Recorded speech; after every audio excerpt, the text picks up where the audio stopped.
Okay, guys, we're live. So we'll try to do a short video explaining something.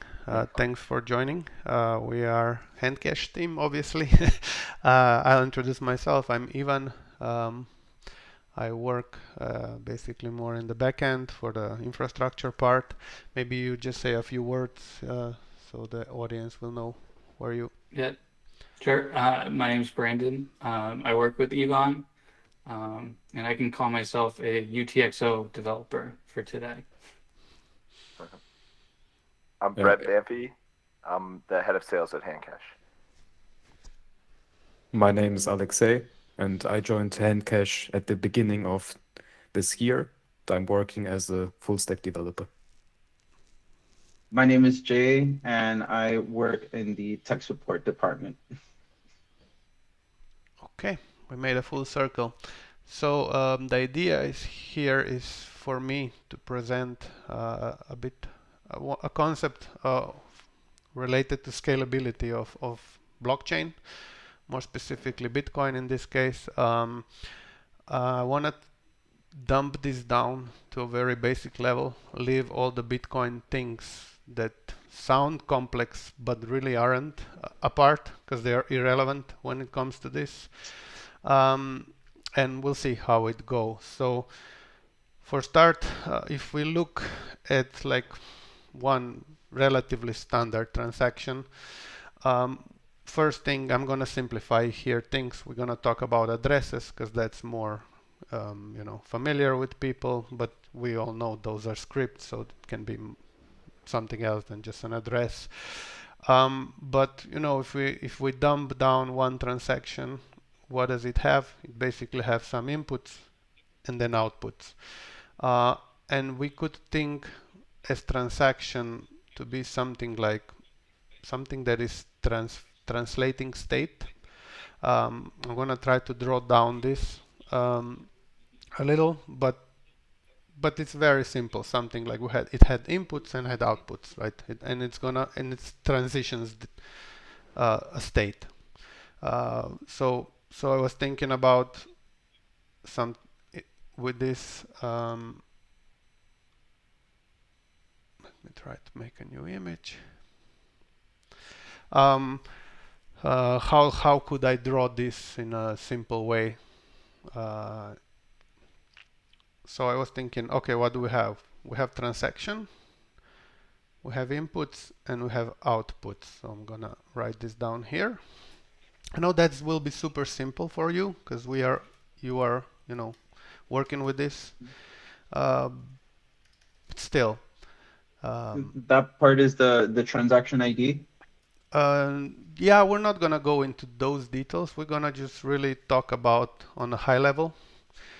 So it really doesn't matter any structure of it because we just want to talk about the concept itself from informatical point of view, or even more specifically database principles because in the end of the day, Yeah. Bitcoin is nothing but a database, as you will see. I mean, specialized database, I could say. So um, you could think of the transaction here as kind of a black box. yeah, all of it, right? um, so as I said before, what do we have? We have some inputs, and when this transaction executes, we have some new outputs that come into existence. That could be, we could say that in a very, basic level. Now, okay, what are inputs? What are outputs? We have miners who are doing that, right? The nodes. Now, I was thinking something like that. What do miners actually have? They have some sort of database which scales really well if you think about it. It's a key value database. Um, so I would say key value. Now maybe here I'll get a little more specific. That key uh, is basically transaction ID and output index, right? Something like that. Output index. That's kind of the key, and then the value. So I was saying, what do we have here? Some outputs. let's say output 1, and maybe a few more. I'm gonna duplicate this and rename. Does this make any sense so far for you? Are you referring to when you're referring to the miners, are you referring to like the mempool, or is that are you going more higher level than that? Yeah, forget about mempool completely. Forget about even proof of work at this point. We're just looking purely at transaction and what kind of data model would be behind. Like, obviously this is super simplified. The Bitcoin would have, some structure, there are scripts, there are, things that are more specific, but from very abstract level, if we say input is a black box, right? We don't care how it's structured. There is like a state. I would call this also a state. This is current state. So if you have let's say let's start at the beginning. So first transaction that ever happened didn't have any input and it created some output. Let's call it output 1. And that node now needs to know about that output 1. It exists as a state, current state, right? Now he also optionally, now all the nodes, unless they are pruning, they're also having another set of data, and that's basically transactions, and that's some sort of history of them, like so. Text.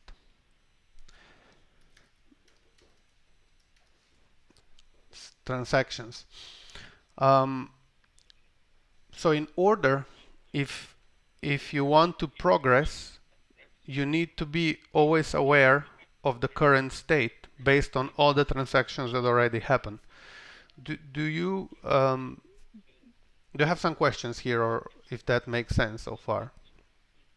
Yeah, I think we should make clear that the input is composed of previous outputs. Yes. So in order to unlock the unspent output, we need to unlock it, and let's say we unlock it with input in this very simplified chart, whatever. But yeah, but if I think about it, of what is the state is always some sort of set of unspent outputs that can be further spent again, right? And miner needs to keep track of those outputs because his primary function is to not allow double spending. So if so what happens now? Let's make an example. We already established that the first output was mined, and let's say now we have already 3 outputs because there were more transactions happen, and now we want to spend output 1. So we would create unlocking script for it, and I'm gonna call this like input 1, and a new output would come to existence. So in this case 2, right? I'm gonna delete this just so we are in up to date. I have dark in the room, so I don't see really well my keyboard. So, but once we create spent input 1, let's make an example that we have 2 outputs in this transaction. So say output 2 and 3, right?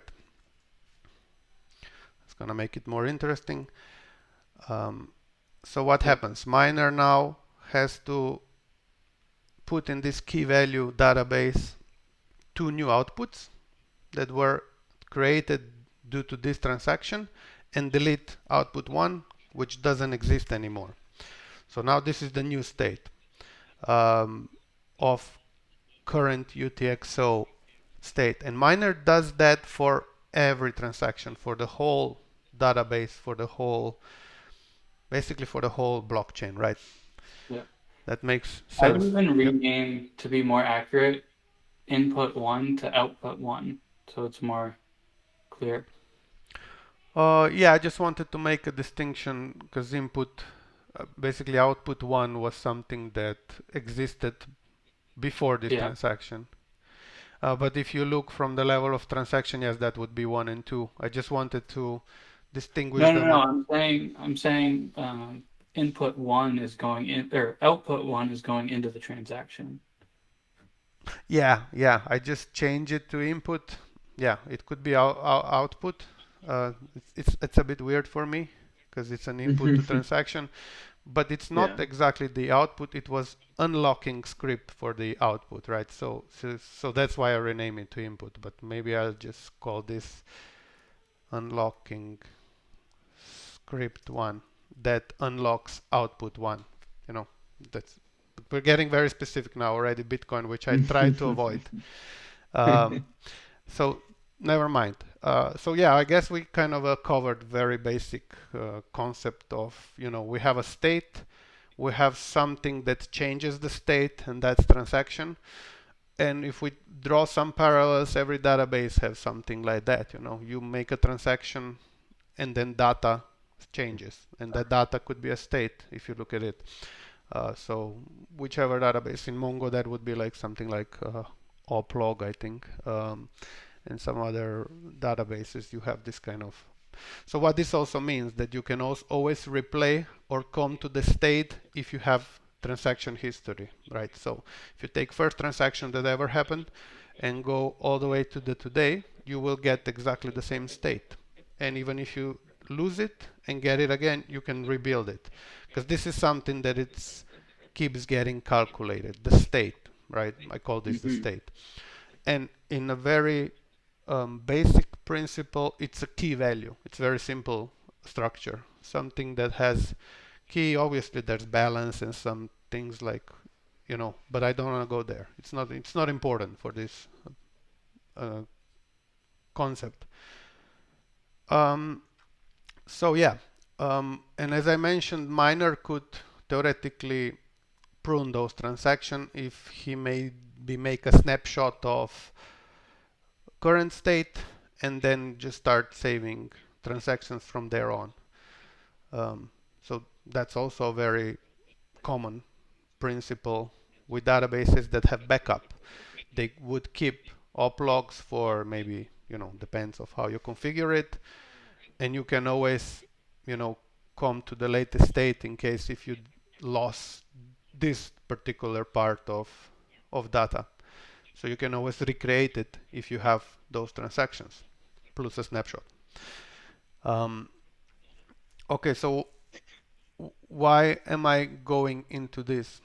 Not 100% sure yet, but now we want to look at how the wallet works, or how most of the wallet works, or how, let's say, the first ever Bitcoin wallet worked. Like, again, in a bit of a abstract level. We're not going to go in any specific details.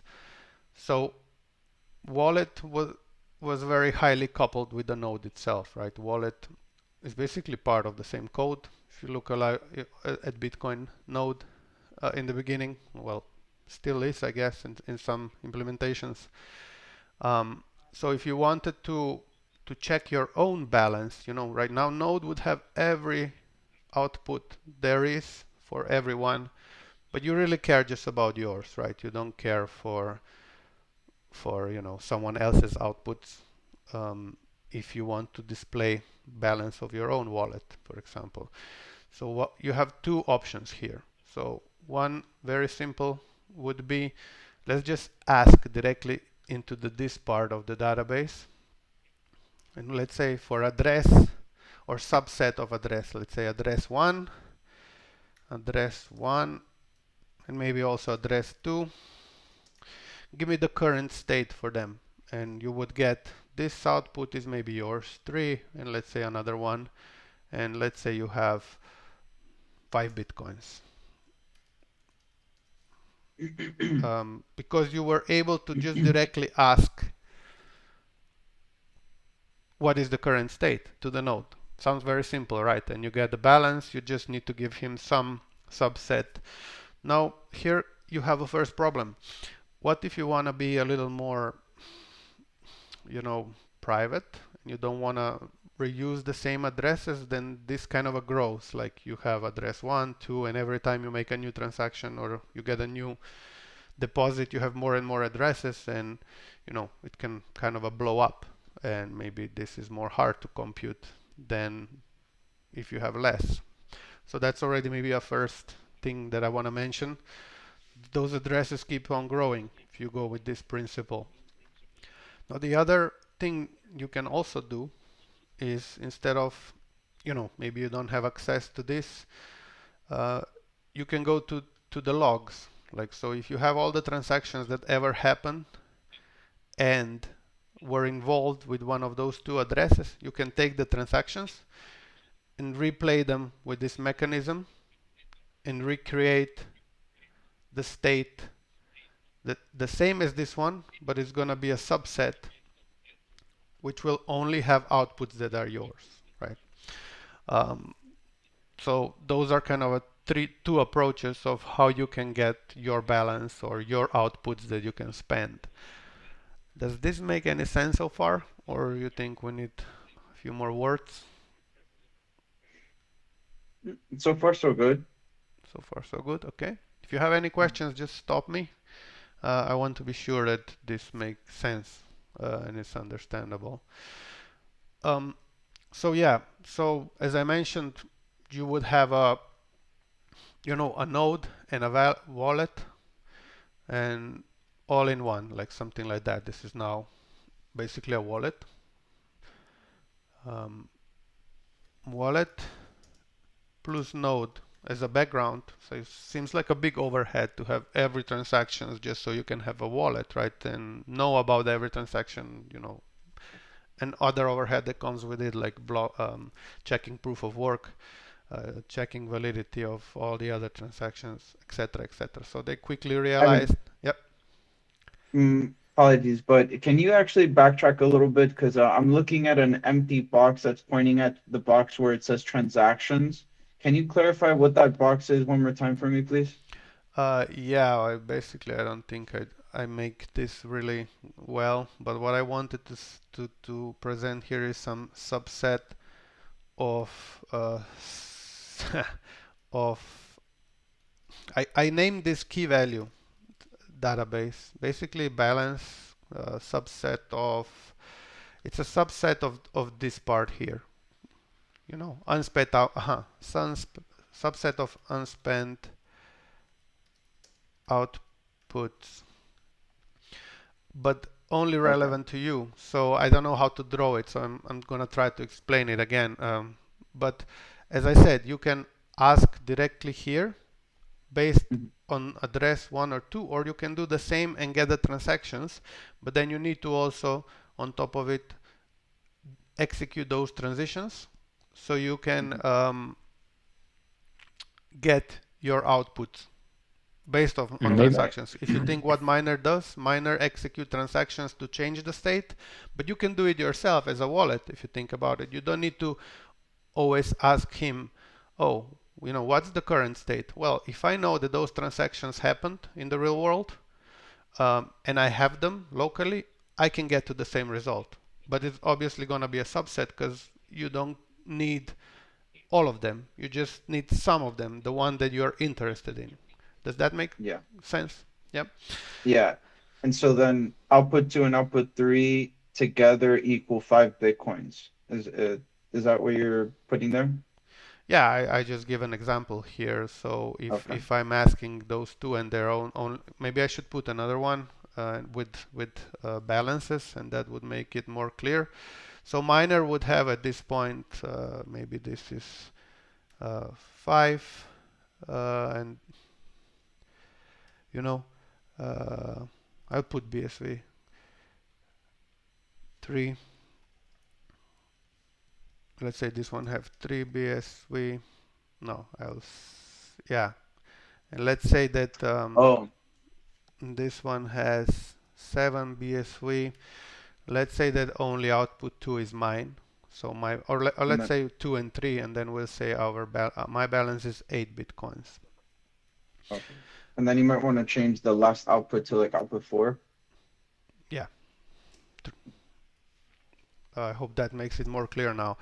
And as I said, you can get to the same result of 8 bitcoins if you have the transactions where those outputs were created, and you can recreate it for yourself. Like you parse the transaction, do what was supposed to happen, which outputs are a result of it, and put it in your database.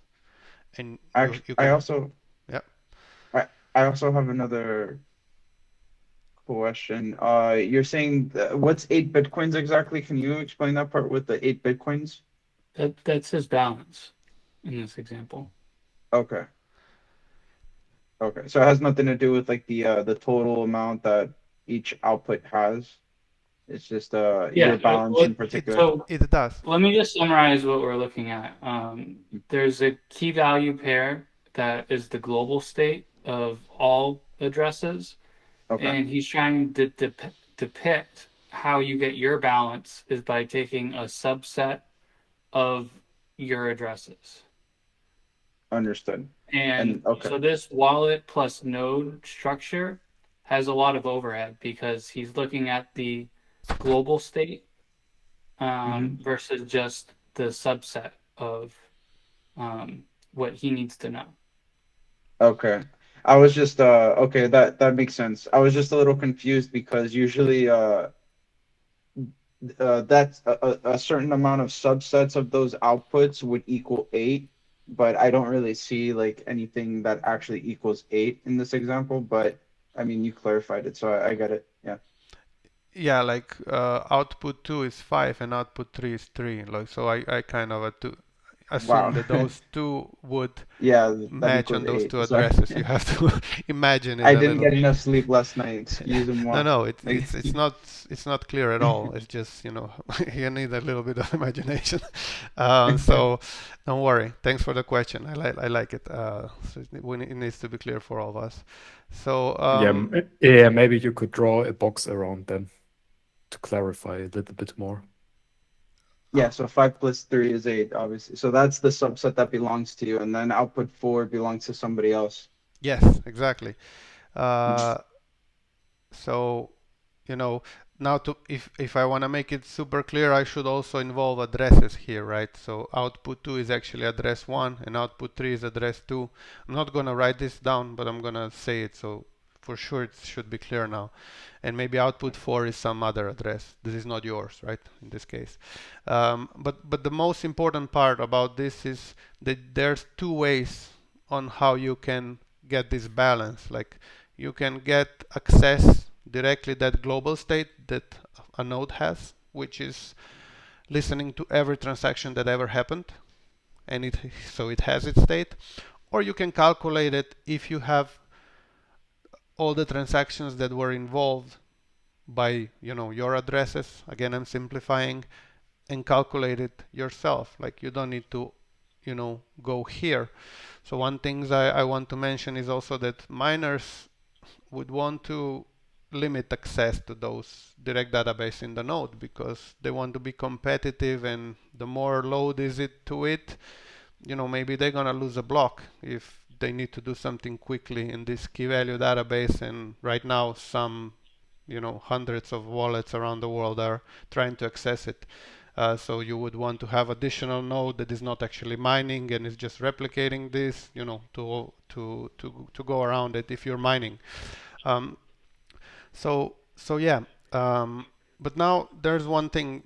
So yeah, as this node becomes bigger and bigger, it has more and more transaction, and maybe you don't even prune the transactions.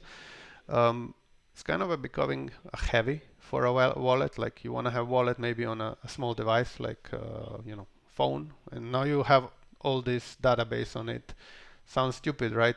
So a quick solution in the beginning was to create wallets that do not run a node, but they can talk to the actual node. So node would expose some APIs where you would actually ask it, oh, for this address and this address, can you give me the currently unspent UTXOs? Or can you give me some transactions that were happening? So the wallet would actually talk to the nodes on the network, but it wouldn't run its own network. and for this to bypass the privacy, they would use some sort of I forgot the name, but you would obfuscate those addresses just so you're not telling full of those addresses. But there were some sort of filters. They removed them already now, but I forgot the name. So that was the next step that made sense many years ago, right? So instead of having a wallet that has all this overhead, it's more lightweight, but it talks to someone else's node. Now here comes the interesting part. We just covered the things that regular wallet still does. Like I would say most of the blockchain wallets still are, as I explained, they're lightweight, but they talk with some nodes somewhere.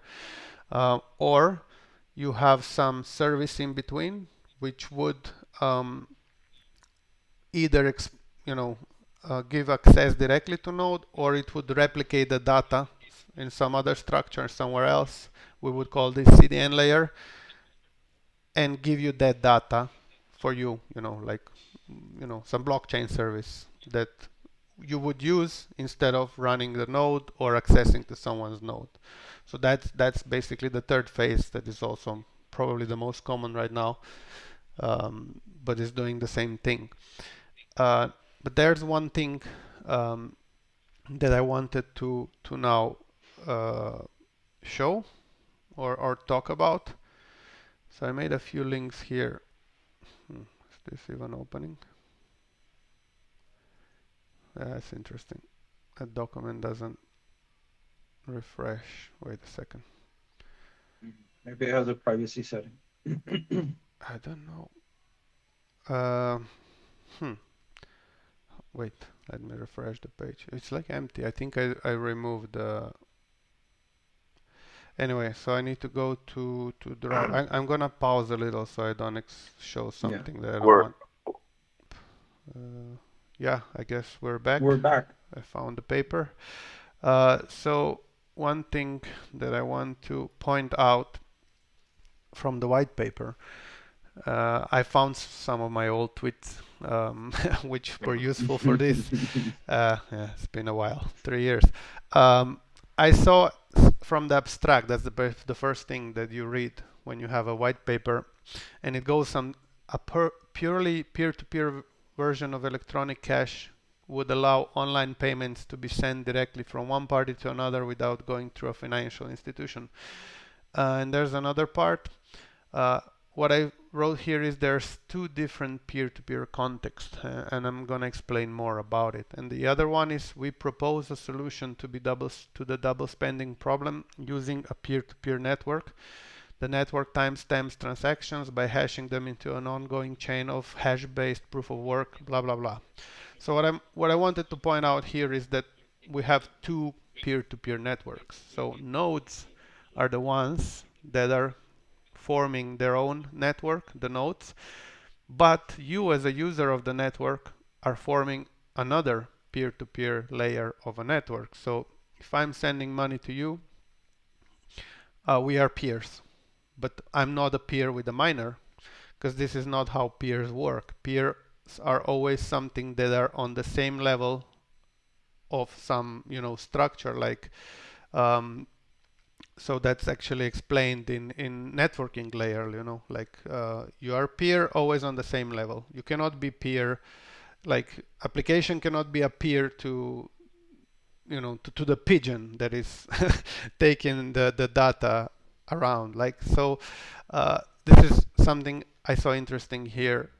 So I'm also not want to go too deep into this. It's been said a lot that they form, like a complete network, how it's called small world, while me and you, we can just very easily exchange transactions between us, and then our job is to, me as a receiver, if I get a transaction from someone, to send it to miners to be sure it's gonna get verified and mined eventually, and then all those outputs are now mine. So I always try to put the parallel to also actually think about it. It's called electronic cash, and more you think about it, it's very similar to physical cash, and much less to anything else that is electronic. So why am I saying this? If you have physical bills, like $5, $10, and I give it to you, you don't need nobody in between. You check the bill, and you kind of trust it. So there's a little bit interaction here. So I give a same parallel, like you would see a bill, but you wouldn't fully trust it, so you would put it in that machine, that checks, that checks if the bill is right. It's not how you say um, counterfeited, right? Is that a word? Yeah, counterfeited. Yeah. Yeah, so it's not Or printed. counterfeited. So that would be the good parallel. Like, okay, I get a bill. I'm not 100% sure that it's nice. I still trust you. I like you. So I'm just going to put it in this machine and be 100%. So we do the same. I send you a Bitcoin transaction. You send it to miner just to get full confirmation that this is the real thing. And now all those outputs that we talked about are mine to spend, right? So we can, does that make sense so far? Is a good parallel? Hope so. Yes. So once you start thinking that you can decouple this, those are two different peer layers. Miners are doing what they're doing. You actually need just a small part of it to participate. You don't need to run a node. You don't need to want to check the whole network. The only reason I can think of why would I run a whole node is I would not trust the miners, or they would maybe inflate the supply or something. But I can find a better solution to fix that problem than just everybody on the planet needs to run a node, right? Like you can have like 100 nodes somewhere to check that. We don't need millions if you think about it. So there's another thing that I wanted to show, which is also related. I think is this one, yeah. So Bitcoin client, or let's say a node, in the beginning had something that was called IP transactions. That was removed quite quickly because it wasn't fully completed. I guess they said man in the middle attack could happen because it wasn't encrypted, I believe so. So they just removed it. But there was an actual feature where you could send someone else's transaction to someone else bypassing the node by giving him directly through the IP protocol. So very similar like real cash. You could send transaction on the IP address, and if there was a client on the other hand, it would receive it, validate it, and send to the network. So that concept is something that was there since day one, but it never really caught up. So what we did at Handcash, once we learned about that, we designed our wallet very different, right? We want to have our wallet scalable. We don't want to have that overhead. Even if you think from the perspective of thousands of users or millions even, right? You still don't want to process all the data that is not related to Handcash users. So it's ideal. You're just processing what you care about. So, and this works best when transactions are given around in a peer-to-peer manner. So, so what that actually means, yeah, let me see. Let me check this.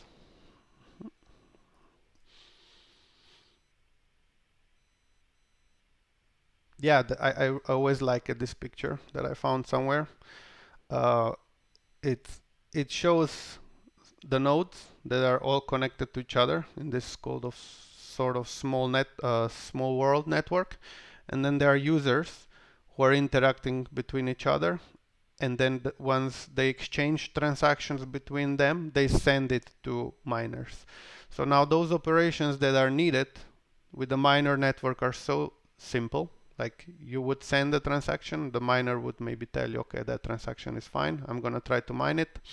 And then maybe when one block is mined, you would ask again, oh, was this transaction actually included in the block? And that's it. That's all you need to do. You're not asking for access to the key value database, to transaction history, all the transaction you ever care, you actually got like real money. Like someone give it to you, you take it, you send it, and you keep your state. But you keep track of your state, like in the wallet. You have $5 bill, $10 bill, whatever. But that's your state. That's your balance.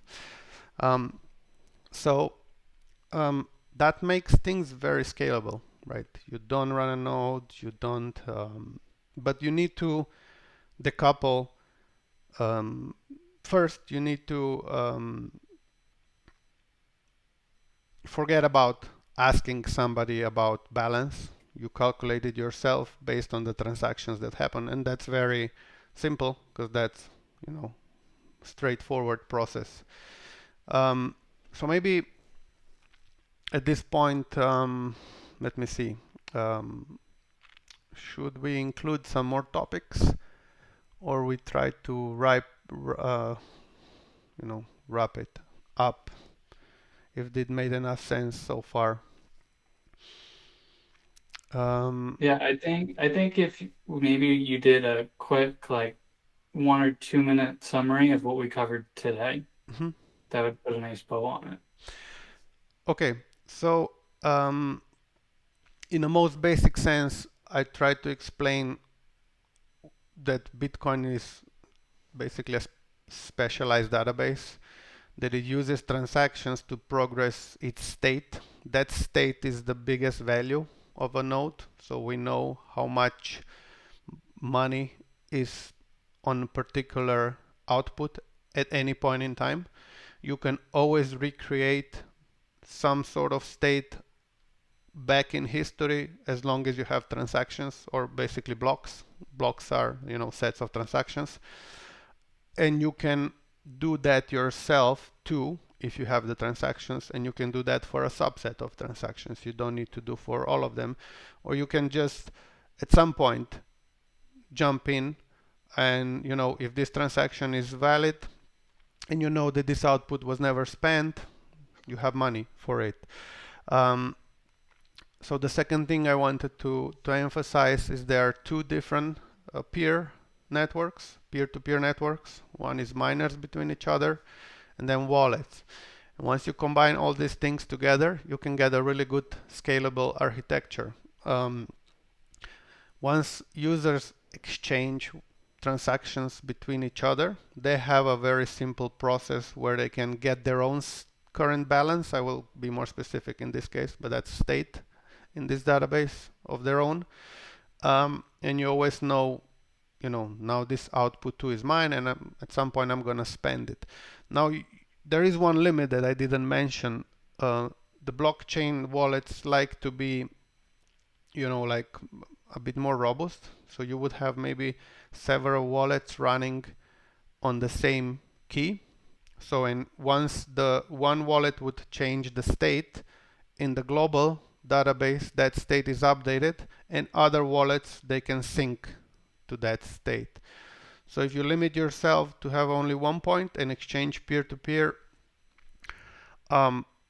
then you don't have this problem of syncing other wallets in different places. Although you can do that, but on a different peer layer, right? If you would want to. So, okay, that's another topic. I don't want to dig too deep into it. But I guess that's the summary. Or I missed something, I don't know. Yeah, so I'm gonna just go quickly through this. As I mentioned before, if you wanna ask in this picture, what's my current balance, and you always were using new address, this kind of a growth, and this operation becomes more expensive. So, but for best privacy, you can use one address only once if you're exchanging those peer-to-peer, and you never need to listen. So you never use the same private key. I think I had some interesting tweets here that I wanted to show. Yeah, I would really this is another topic that we're gonna cover next time. which I think is very interesting, is UTXO model versus account model. This we're gonna cover next time, so I'm just gonna announce it. And is there anything else here?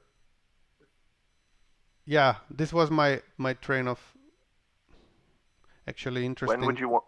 Yeah, sorry. When would you want to have a next video? Oh, Do you have an idea of how frequently you'd like to do these? maybe next week, hopefully. Yeah, that'd be great. So I'm done. I asked myself, you have to choose one of those. If you want to transact peer-to-peer, you cannot, get the same seed into multiple wallets unless you have another protocol so they can sync between each other. You can have both. You need to choose one of them, or you either scan miners for state, but then don't reuse addresses. They are fighting each other, right? If you know what I mean. If you do not reuse addresses, it's getting harder and harder to get state from miners, because you kind of are like, just giving bigger and bigger set of addresses.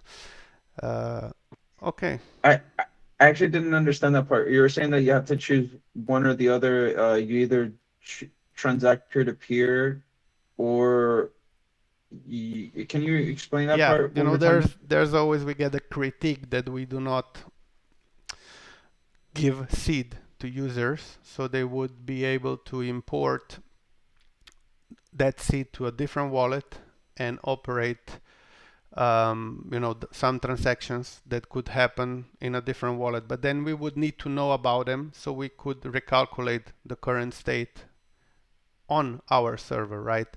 So the easy fix in the beginning is to not give that seed until we develop some sync protocols between wallets. So if you want to have the same wallet, on the same seed on two different wallets, they need to talk to each other peer to peer, even because they are, they could be. Imagine we have a wallet A, like Handcash wallet, and then user imports that seed to another wallet, and then he spends some UTXO there. But since we're not asking miners about the state, we don't know unless that wallet tells us, right? So you need to solve that problem on a different peer-to-peer layer if you wanna provide that functionality. So quick solution for early build is like, don't give seed. So, but that's not, people would criticize us because we took this decision purely technically, not because we wouldn't cherish freedom or something like that, right? We would love to. So you can actually get the seed, but then you're gonna kind of make us a problem. So we will. Here's the seed, but we need to close the wallet because it will not work anymore unless we switch all the way to the unscalable approach, which we don't like. But eventually this is gonna evolve. So it's gonna be you will be able to probably have seeds in multiple wallets, but it's not worth to just build that yet. You also need different wallets to adopt then this, and maybe we're the only wallet that do this way. So there's no other who would be interested to do it. So that was the first one. You need to choose, like, if you want to do peer-to-peer, you cannot actually give seed at this point to everyone unless you have some extra infrastructure on top of it. And the other one talks about if you want to, ask miners what's your current balance or what were your transactions, then you really want to reuse addresses. But once you reuse addresses, you reduce the privacy. But Bitcoin is kind of always promoting, oh, this is for, better privacy, for more freedom, etc., etc. And even if you think about it, when you have a peer-to-peer protocol, wallet is talking to another wallet or another app, the exchange happens, is encrypted between the two parties. There's no trace left. On the other hand, if I want to give you address and you send me the money, how do I give it to you? Well, maybe I passed it on Twitter, maybe I send it over email. you leave more traces always like this way. So it's always worse privacy once again. So yeah, I think I want to wrap this up here. I hope this makes some sense. And we're gonna have another episode if all goes if all goes well. Awesome. Thank you. Okay, guys. Thanks, everyone. Bye bye. See you on the next one. Bye bye.